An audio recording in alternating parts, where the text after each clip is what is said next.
kepada Irma Oktavianti. Jangan lupa like, comment, and share ya. Happy watching. Bismillahirrahmanirrahim. Assalamualaikum warahmatullahi wabarakatuh. Nama saya Irma Oktavianti.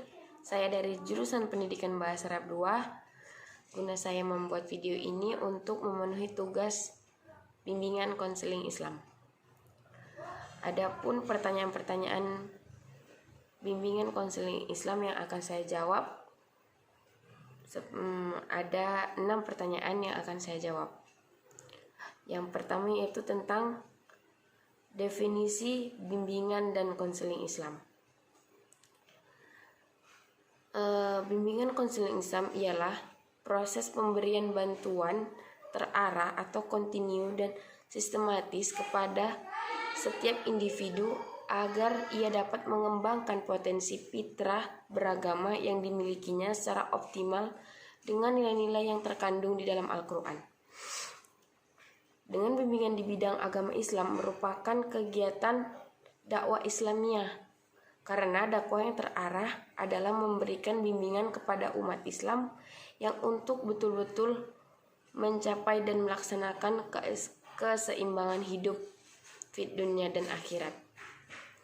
Dan yang pertanyaan selanjutnya yaitu tentang bidang bimbingan dan konseling. Bidang dan bimbingan konseling ada 6. Yang pertama yaitu tentang kehidupan dan perkembangan sosial, kemasyarakatan, dan kewarganegaraan. Yang kedua, kehidupan dan perkembangan kegiatan karir dan pekerjaan.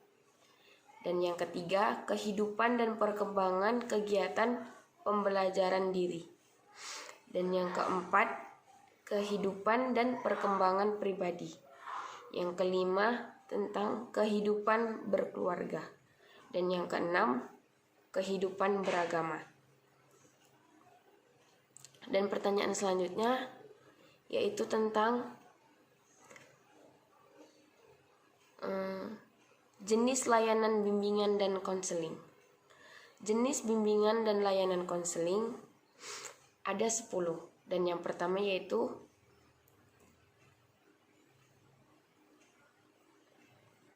layanan orientasi. Dan yang kedua, layanan informasi. Dan yang ketiga, layanan pembelajaran. Yang keempat, layanan penempatan dan penyaluran. Dan yang kelima, layanan penguasaan konten. Dan yang keenam, layanan konseling penerangan. Dan yang ketujuh yaitu layanan bimbingan kelompok. Dan yang kedelapan, layanan konseling kelompok. Dan yang kesembilan, layanan konsultasi. Dan yang terakhir yaitu layanan mediasi. Dan yang pertanyaan selanjutnya yaitu tentang kegiatan pendukung bimbingan dan konseling. Kegiatan pendukung dan bimbingan konseling yaitu bimbingan membantu yang ada 5 bimbingan. Yang pertama yaitu aplikasi instrumentasi, yang kedua himpunan data, dan yang ketiga konferensi kasus, dan yang keempat kunjungan rumah, dan yang kelima alih tangan kasus. Dan pertanyaan selanjutnya yaitu tentang urgensi pemahaman bimbingan dan konseling bagi seorang guru. Urgensinya yaitu bimbingan membantu individu untuk memahami dan menggunakan secara luas kesempatan-kesempatan pendidik, jabatan, dan pribadi yang memiliki atau dapat mereka kembangkan, dan sebagai satu bentuk yang sistematik. Melalui peserta didik dibantu untuk memperoleh penyesuaian yang baik terhadap sekolah dan terhadap kehidupan. Dan pertanyaan yang terakhir yaitu tentang perbedaan konselor psikologi dan psikiater. Psikiater merupakan profesi yang dipelajari seseorang dengan latar belakang pendidikan kedokteran untuk program strata 1 atau S1 Ternyata awalnya PSI pada kata psikiater bukan berarti mereka menemukan pendidikan psikologi, tetapi seseorang yang telah menyelesaikan pendidikan kedokteran yang bergelar dokter umum akan melanjutkan residensi selama kurang lebih 4 tahun lamanya. Tentu residensi ini dengan bidang psikiatri. Yang membedakan antara psikiater dengan psikolog adalah psikiater harus dapat mengetahui penyebab gangguan kejiwaan dari sisi medis dan kelainan sistem syarafnya. Mereka harus bisa mendiagnosis gangguan tersebut seperti skizofrenia, bipolar, atau gangguan psikologis lainnya. Perbedaan yang utama adalah mereka dapat meresepkan obat kepada pasiennya setelah memberikan diagnosa dengan tepat. Seorang psikiater dapat memberikan obat kepada pasiennya karena belajar dengan latar belakang dokter, membuat mereka mengetahui mengenai hal kimia pada otak manusia yang tidak seimbang. Jadi, terapi pada psikiater cenderung pada terapi dengan menggunakan obat-obatan, pemeriksaan fisik, dan pemeriksaan laboratorium. Karena psikiater erat kaitannya dengan pemeriksaan status mental mendasarkan neurologi. Psikiater umumnya dapat bekerja pada rumah sakit umum, rumah sakit jiwa, atau membuka praktek sendiri. Dan psikologi memiliki latar belakang pendidikan dengan menempuh program psikologi dalam strata 1 atau S1.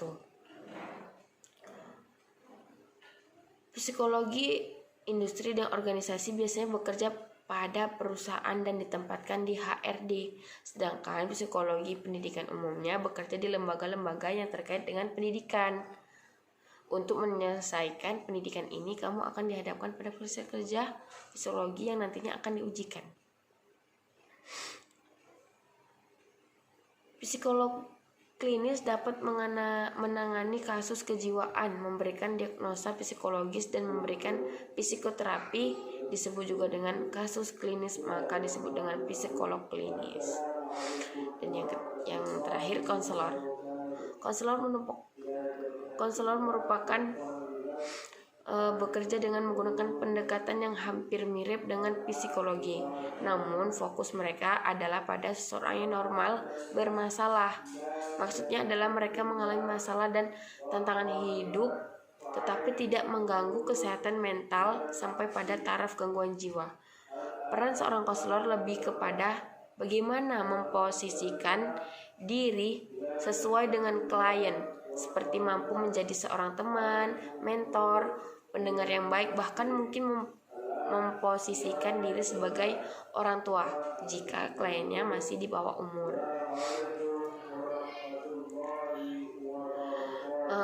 Umumnya pekerjaan konselor banyak diperlukan di sekolah, baik itu dari sekolah TK, SD, SMP, hingga SMA.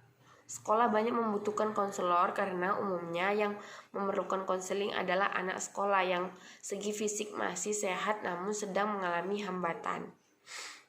Begitu juga jika dirasa kasus yang dipegang oleh psikolog harus mendapatkan bantuan obat-obatan, psikolog dapat merujuknya ke psikiater.